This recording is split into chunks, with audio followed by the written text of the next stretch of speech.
Alright, we're ready to start taking the barrel to pieces. First up, we'll take out the winding arbor. Once we've undone it, it'll come out. There we go, it's the winding arbor.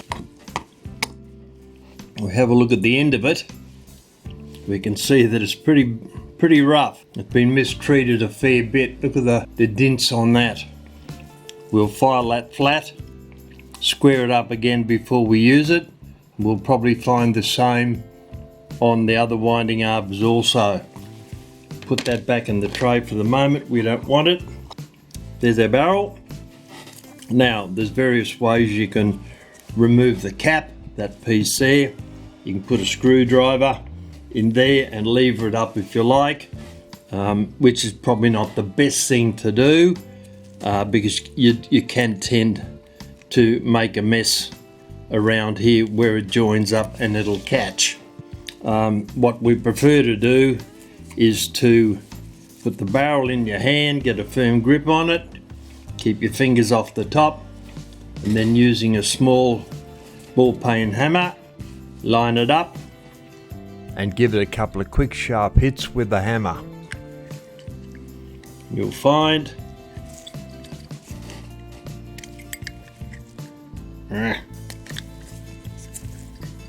that the cap comes off. That's the cap, complete with grease and oil inside it naturally. Put that on there. So what we're going to do now is we're going to remove the spring on a spring winder, but before we do that we have to find a sleeve that is the correct size for the barrel. Right, so there's a box of sleeves. We'll have a look and see what we've got.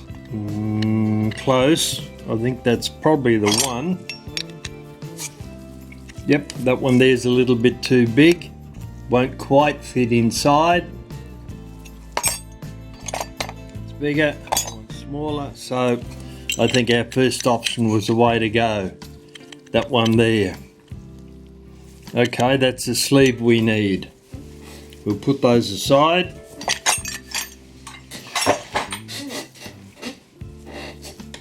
We'll get our spring binder out and we'll remove the springs from the barrel.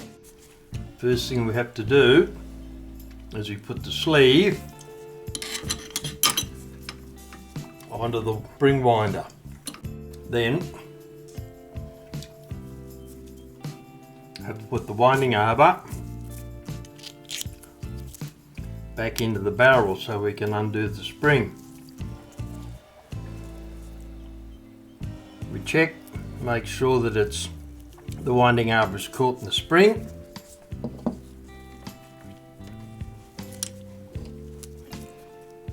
Then we'll open up the spring winder, the winding arbor into the chuck and tighten down the spring winder. The other piece of kit we're going to need that I forgot to mention is a leather glove, because you're going to be holding the barrel here and it's got all these teeth cut in it, and if it slides around in your hand you'll really know about it. Alright, so we'll now start winding up the spring,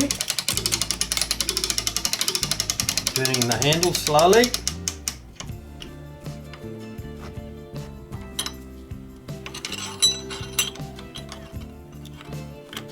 And then we align the lug, as I shall show you in a moment, because it's not an easy angle to get. Then we'll undo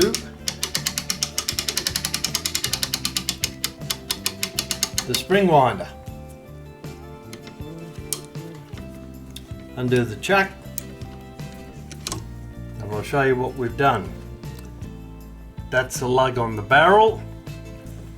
So what we've done is we've aligned the sleeve so that the hole in the sleeve slides down over that lug, and then we turn it.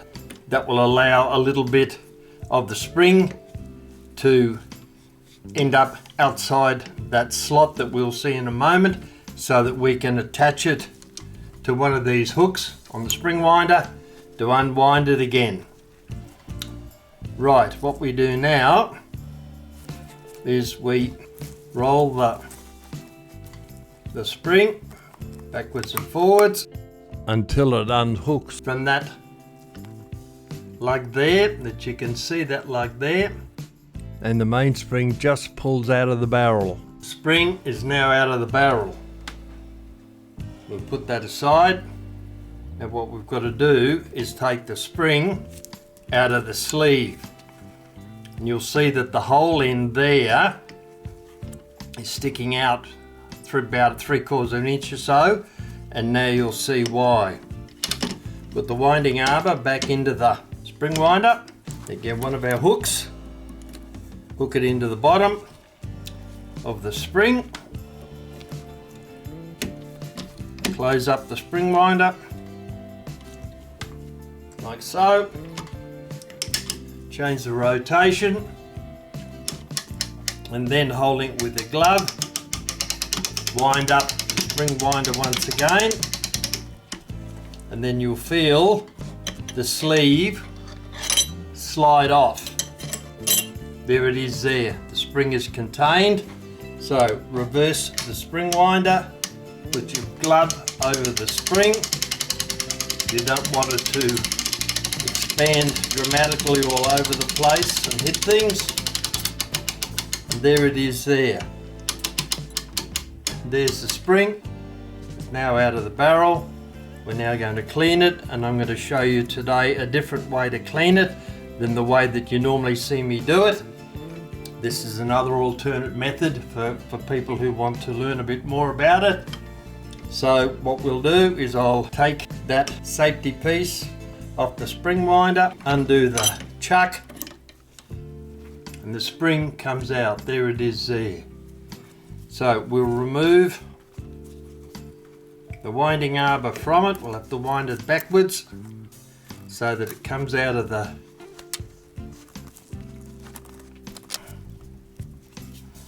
certainly tighten in there all right. So it has to wind back that way to undo it, which it has decided it doesn't want to do at the moment. A little bit of movement there. All right, well, you'll hold it between our fingers and give it a tap down with the hammer. See if that makes any difference or not. Nope, the winding arbor comes out, but the center piece is still in there. Right, I'll take that off camera because I'll have to get a pair of pliers to do that, and then we'll come back. I've removed all the springs in the barrels and cleaned them and greased them and put them into individual bags, each marked, so we know what mainspring goes into which barrel. We don't want to get them confused. Now we're going to get the rest, the last few pieces put together. We can put them into the ultrasonic cleaner, which happens to be on at the moment, warming it up to about 30 degrees so we can start. Got a piece of wire, bend it over, the barrel on it, the cap, and the ratchet. Bend the wire over. This is tight wire, so I'll use a pair of pliers.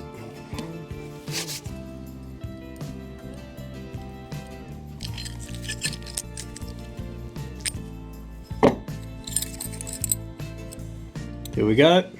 They're together. That's the going side.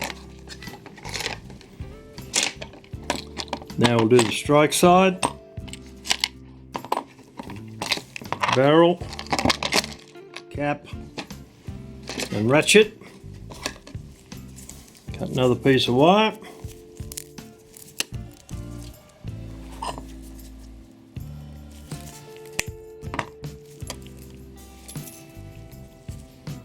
bend it in half, feed the barrel on, then the cap, then the ratchet,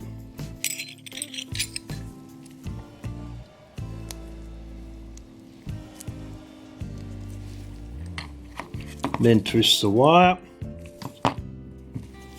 It's the cutters, not the pliers.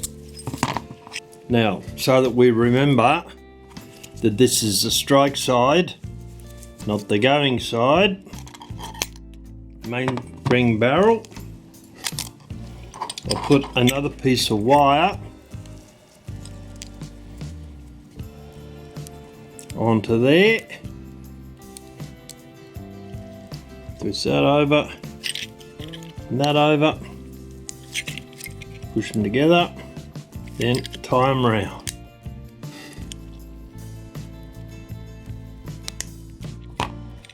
That extra piece of wire there serves to let us know that this is a strike side combination.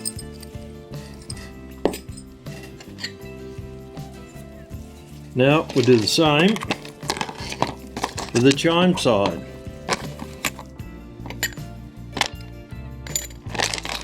Got all that. We'll probably use most of our last piece of wire. That's a pretty decent sized barrel.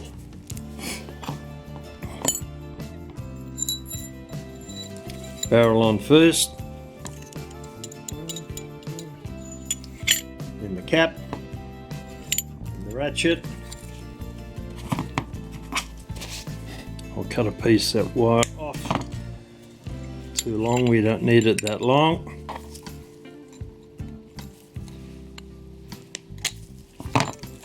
Now we've tied that off.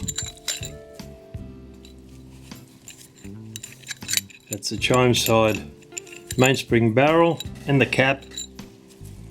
I've got oil on there.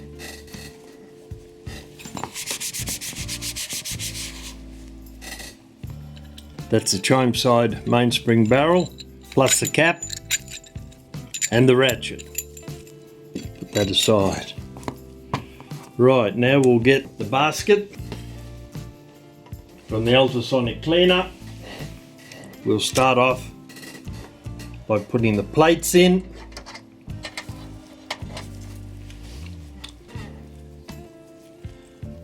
Back plate, the front plate, and now we'll put in all the parts that we've tied up and bundled together so we know what they are. They're easy to find.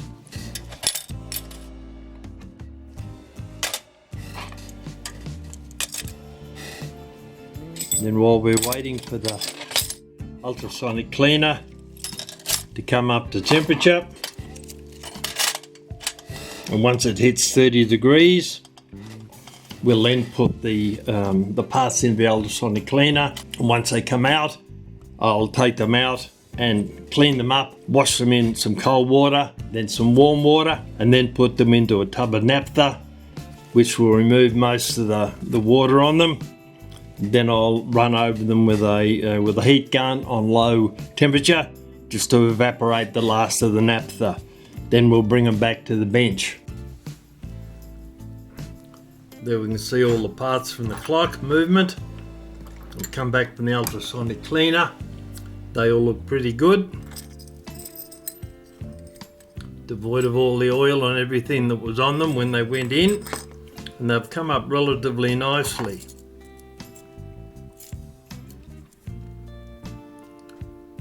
Rather shiny. Yes, very nice. All right. Well, we'll start putting the movement together and checking the pivots and the bushes now.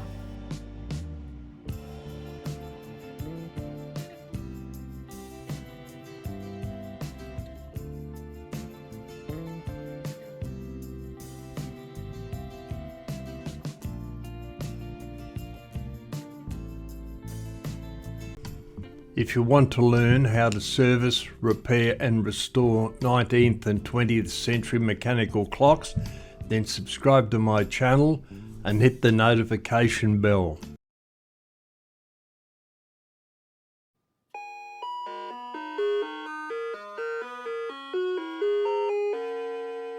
Good morning.